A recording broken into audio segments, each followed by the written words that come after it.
नमस्कार, मैं हूं रविंद्र जैन और आप देख रहे हैं मुंबई मास टाइम्स। आइए देखते हैं आज की मुख्य खबर।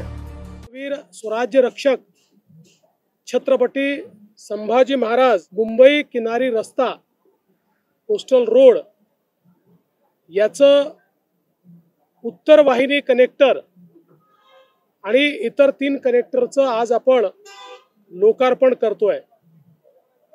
मागच्या काळामध्ये माननीय मुख्यमंत्री एकनाथराव शिंदेजींच्या नेतृत्वात 2 टप्प्यांचं आपण उद्घाटन केलं आणि आता या उद्घाटनानंतर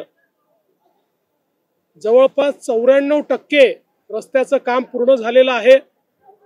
आता केवळ एक प्रभादेवी कनेक्टर याचा बाकी आहे, जो फेब्रुवारी संपता तो देखील पूर्ण होईल।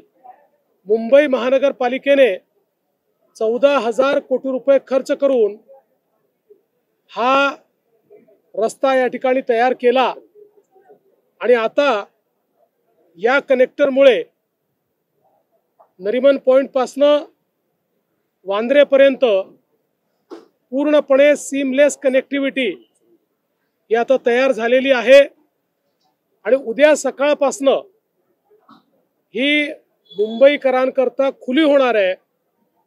या रस्त्याने मुंबईकरांना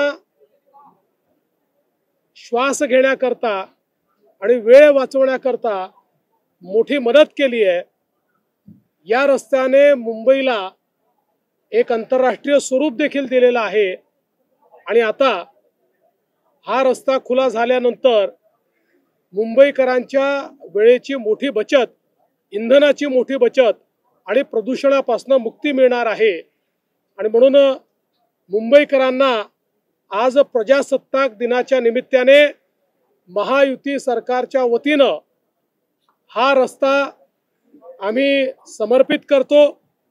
या रस्त्याच्या एका भागामध्ये सौंदर्यीकरण सुरू झालेलं आहे आणि या रस्त्याच्या लगत मोठा सेंट्रल पार्क देखील तयार होणार आहे। त्यामुळे एक मुंबईचं भूषण म्हणून या रस्त्याकडे आपल्याला पाहता येईल।